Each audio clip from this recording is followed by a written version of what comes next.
नमस्कार। इतिहास सिर्फ तारीखें और लड़ाइयां नहीं होता। ये उन बड़े मोड़ों की कहानी है जो किसी देश की किस्मत हमेशा हमेशा के लिए बदल देते हैं। तो आइए आज भारत के इतिहास के ऐसे ही दो हमलों पर नजर डालते हैं जिन्होंने सिर्फ जमीन नहीं जीती बल्कि आने वाली कई सदियों की पूरी कहानी ही लिख दी। तो चलिए इसी दिलचस्प पहेली को सुलझाने की कोशिश करते हैं। आखिर ऐसा क्या हुआ कि लगभग 500 साल के फासले पर हुए इन दो हमलों का असर इतना अलग अलग था। एक हमला तो बस एक निशान छोड़कर रह गया, जबकि दूसरे ने हिंदुस्तान का नक्शा ही हमेशा के लिए बदल कर रख दिया। चलिए कहानी की शुरुआत करते हैं साल 712 से।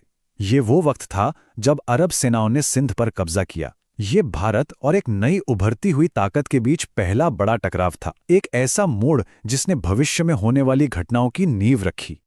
लेकिन देखिए, ये टकराव कोई अचानक हुई घटना नहीं थी। इस हमले से सदियों पहले से अरब और भारतीय व्यापारी समुद्र के रास्ते एक दूसरे के साथ जुड़े हुए थे। देबल जैसे बंदरगाह मसालों, कपड़ों और नए नए विचारों के लेन देन के बड़े सेंटर हुआ करते थे, जहां सब कुछ शांति से चल रहा था। तो सवाल उठता है कि ये जो शांतिपूर्ण व्यापार था वो अचानक जंग में कैसे बदल गया। असल में इसके पीछे घटनाओं का एक पूरा सिलसिला था। कुछ अरब जहाज़ों को लूट लिया गया, सिंध के राजा दाहिर ने लुटेरों पर कोई कार्रवाई नहीं की, और फिर बगदाद में बैठे खलीफा ने एक सख्त फैसला सुना दिया। बस इन्हीं सब घटनाओं ने मिलकर वो चिंगारी भड़काई जिसने हमले की आग लगा दी। और इस बड़े अभियान की कमान वो सौंपी गई मोहम्मद बिन कासिम को, जो सिर्फ और सिर्फ 17 साल का था। सोचिए, इतनी कम उम्र में एक विशाल और आधुनिक सेना का नेतृत्व करना, ये उसकी काबिलियत और खलीफा के उस पर भरोसे को दिखाता है। मोहम्मद बिन कासिम का अभियान तो उम्मीद से भी कहीं ज्यादा तेज और कामयाब रहा। एकदम बिजली की रफ्तार से एक के बाद एक शहरों के कब्जे में आते गए। देबल के बंदरगाह से शुरुआत हुई और यह सिलसिला मुल्तान, जिसे सोने का शहर भी कहते थे, तक जा पहुंचा। आखिर में सिंध के राजा दाहिर भी इस जंग में मारे गए। लेकिन जीत के बाद जो हुआ वो शायद और भी ज्यादा चौंकाने वाला था। अरब शासकों ने तलवार के जोर के बजाय समझदारी से काम लिया। उन्होंने हिंदुओं और बौद्धों को अपने धर्म का पालन करने की पूरी आज़ादी दी। बस उन्हें जजिया नाम का एक टैक्स देना होता था। यहां तक कि पुराने स्थानीय अधिकारियों को भी उनकी नौकरी से नहीं हटाया गया, ताकि शासन आराम से चलता रहे। तो आखिर इस पहले हमले का नतीजा क्या निकला? देखिए, सिंध में इस्लाम की जड़ें तो जम गईं, लेकिन इसका असर उस इलाके से आगे नहीं बढ़ पाया। ये जीत भारत के बड़े मैदानों तक कभी नहीं पहुंच सकी। ये सच में रेत पर बने एक कदम के निशान जैसा था। गहरा तो था, पर बस एक ही जगह पर।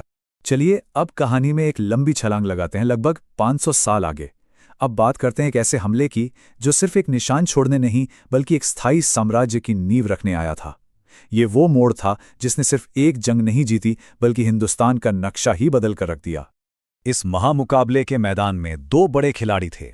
एक तरफ थे पृथ्वीराज चौहान, दिल्ली और अजमेर के महान राजपूत सम्राट, और दूसरी तरफ था मोहम्मद गौरी, मध्य एशिया से आया एक ताकतवर शासक जिसकी नजरें हिंदुस्तान की दौलत और जमीन पर थीं। साल 1191 में जब तराइन के मैदान पर इन दोनों की पहली टक्कर हुई तो नतीजा, राजपूतों की जबरदस्त जीत। पृथ्वीराज की ताकतवर घुड़सवार सेना के आगे गौरी की सेना टिक ही नहीं पाई। गौरी खुद बुरी तरह जख्मी हुआ और उसे मैदान छोड़कर भागना पड़ा। मगर कहानी यहां खत्म नहीं हुई। एक असली योद्धा अपनी हार से सीखता है, और गौरी ने भी वही किया। वो वापस आया, सिर्फ 1 साल बाद, लेकिन इस बार वो पहले वाला गौरी नहीं था। वो अपने साथ एक नई सेना और एक बिल्कुल नई रणनीति लेकर लौटा। तो गौरी ने आखिर बदला क्या था? खैर, उसकी जीत के पीछे 3 बड़ी वजहें थीं। पहली, उसने अपनी सेना को नए सिरे से तैयार किया।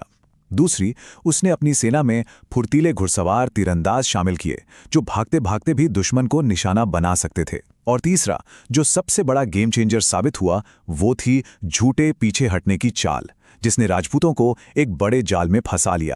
और नतीजा, 1192 में उसी तराइन के मैदान पर पासा पलट चुका था। गौरी की हर चाल कामयाब रही, पृथ्वीराज चौहान की हार हुई, और इस एक हार ने उत्तर भारत में सदियों से चले आ रहे राजपूत शासन की कमर तोड़ के रख दी। ये भारतीय इतिहास का एक बहुत बड़ा टर्निंग पॉइंट था। तो ये सवाल जरूर उठता है कि इतने बहादुर राजपूत आखिर हारे कैसे? इसकी भी कुछ बड़ी वजहें थीं। पहली और सबसे बड़ी बात, राजपूत राजाओं में आपसी एकता नहीं थी। दूसरी, उनकी युद्ध की तकनीकें पुरानी हो चुकी थीं। वो भारी भरकम हाथियों पर निर्भर थे, जबकि गौरी के पास थे फुर्तीले घुड़सवार। और तीसरी वजह, उन्होंने गौरी की नई और बेहतर रणनीति को हल्के में ले लिया। तो चलिए अब इन दोनों हमलों को आमने सामने रखकर देखते हैं और ये समझने की कोशिश करते हैं कि क्यों एक हमला सिर्फ एक जीत बनकर रह गया जबकि दूसरे ने एक पूरे साम्राज्य की नींव डाल दी। फर्क बिल्कुल साफ है। एक तरफ था 712 का अरब हमला जो सिंध तक ही सीमित रहा और जिसका असर ज्यादातर सांस्कृतिक था, और दूसरी तरफ 1192 का तुर्की हमला जो पूरे उत्तर भारत पर कब्जा करने के लिए था। इसका मकसद सिर्फ जीत नहीं बल्कि एक स्थायी हुकूमत कायम करना था। इसने यहाँ की राजनीति को हमेशा के लिए बदल दिया।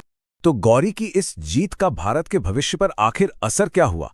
कैसे इसने एक बिल्कुल नए राजनीतिक दौर की शुरुआत की? ये समझना बहुत जरूरी है कि गौरी की जीत सिर्फ एक लड़ाई की जीत नहीं थी। नहीं, ये भारत में एक बिल्कुल नए पॉलिटिकल स्ट्रक्चर की बुनियाद थी।